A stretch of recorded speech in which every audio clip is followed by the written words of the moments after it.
One of the ways you can trap criminals in the United States is with total unoriginality.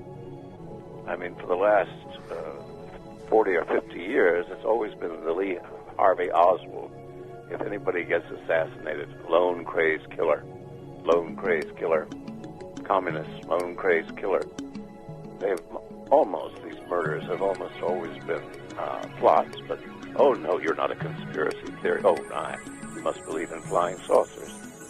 Well, everything in the United States is a conspiracy. Haven't we figured that out yet? Whether it's the tobacco companies saying smoke Lucky Strikes because then you'll be healthy.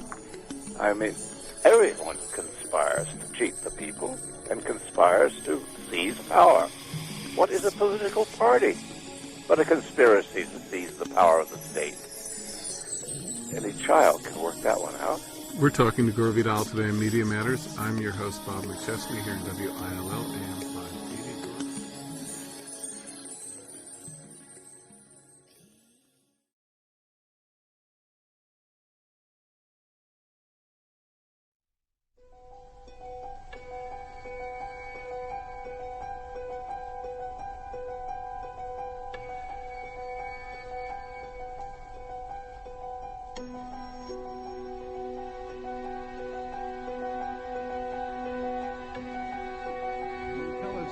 Extent of security was for the senator? From the Los Angeles Police Department, we were not providing security. This is not.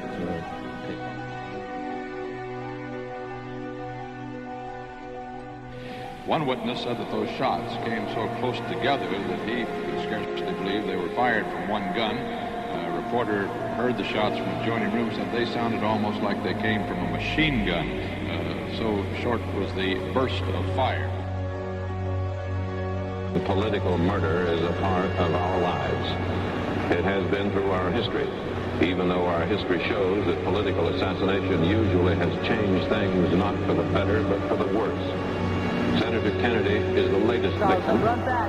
I just saw somebody run back, and then I heard somebody say he's been shot, and that's all I heard. That's all I saw this man run back there. There has been a chase after that man. Well, everybody's like... Are you afraid right now, Senator? Are you afraid? No, I don't like this. I know you don't. I'm afraid. I just don't like it. No, you're afraid. They were berating her, badgering her, thinking of little tricks to throw her off. Well, he put words in her mouth. He literally put the words in her mouth. And she finally broke down under the intense pressure.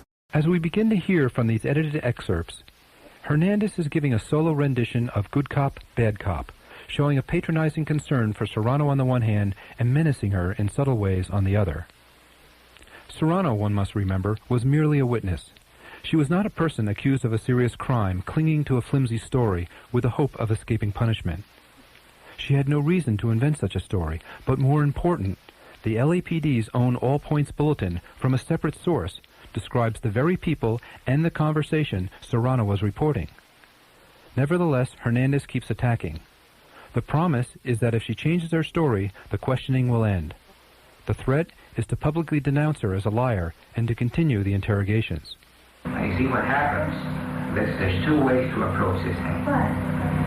The first one is for me to appeal to you as a decent woman campaigning for Senator Clinton. This is the one way I can approach. The other way is for me to fold up the paper, go out here and tell these people, have them come where they're going to come upstairs.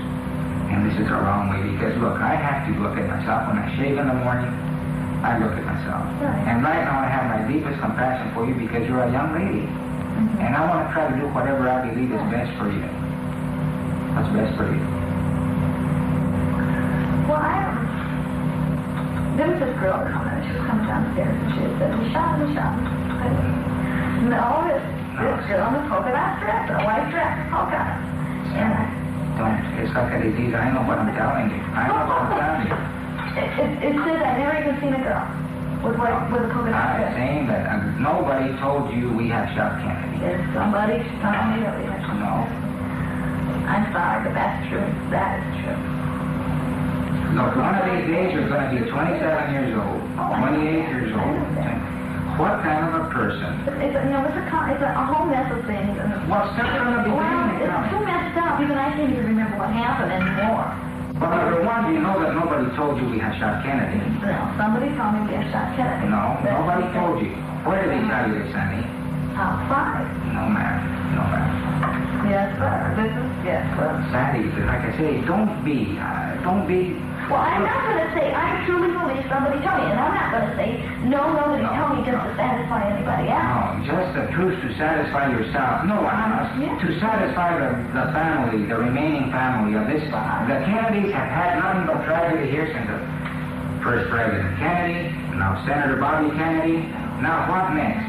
They have enough. At least it's a consolation to them. And I'm certain, and you mark my words, that one of these days, if you're woman enough, you will get a letter from Ethel Kennedy, personal, thanking you for at least letting her rest on this aspect of this investigation.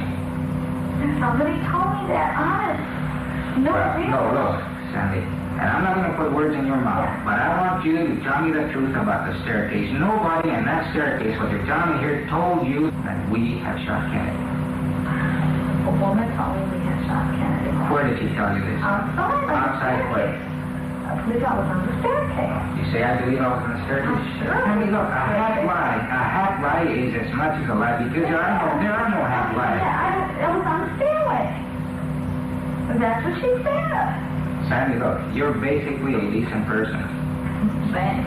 You're basically a decent person. But here you are, you're 20 years old. This is going to change your whole life in here. You're growing real fast in this room right now because you know that you have to make a decision to tell what's truthful, what's honest, what's right. No, you can't say that. I can go. Well, you can't say it with your lips, you can say it, but with your feeling, your heart, your soul, you've told me here. These are lies. This story is a lie. This didn't happen. As we listen to excerpts from the last 20 minutes, we hear Serrano begin to wear down. Sergeant Hernandez senses her exhaustion and in his patronizing manner begins his endgame. How come you're making yourself suffer like this? I'm not making myself suffer. I'm not suffering. Leave me alone. The only time that you will be left alone, and I can tell you right now, you tell me what happened out there, and I can assure you that nobody else will. I don't know what happened. To tell you the truth, I don't know what happened. I don't know really what happened. Everything is such a mess. Well, think about it, Sandy. I thought it over and over and over and over in my head, and over and over and over and over. And I don't know. I can remember somebody, in my mind, I can remember somebody who said this to me. I can remember crying and crying and crying, and I can remember saying, oh, they told me we shot him. I can remember saying that, and then before I know, like, oh, you see two people? Oh, they were coming. Where were you at? I was outside. Did you see them run? Yeah. You know, the whole big mess. Oh, I don't know. They messed me up. And I knew all along they were messing me up. They messed me up so bad. It's not that I was telling you all lies. It's not that I wasn't telling you all lies because somebody didn't tell me. Well, they told you Kennedy has been shot, or they shot Kennedy, or he shot Kennedy. Then the policeman started questioning you. The next thing it was two people. The next thing it was a woman in a white, black polka dot dress. And before you know it, there they are. Sure, I can see where you got messed up. Yeah, but look what's happened. You think what happened? This whole thing is out of proportion. Well, we're going to stop it right now, aren't we? Aren't we, Sandy?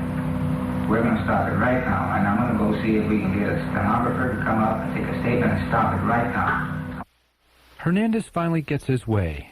After over an hour of agonizing confrontation, he leads Serrano through a series of questions where she ultimately agrees to having been, quote, messed up.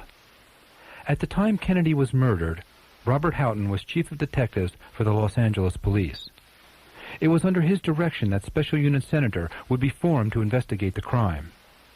Special Unit Senator was also the title of Houghton's 1971 book, written to explain to the American people what really happened in the Robert Kennedy killing. Under the safe cover of official secrecy, Chief of Detectives Houghton would be able to quote with satisfaction from Sandra Serrano's recantation, never having to mention all that preceded it. Special Unit Senator closed the vexing case of the polka-dot-dressed girl, says Houghton proudly in his book. In police work, for lack of a better word, we say a witness was contaminated.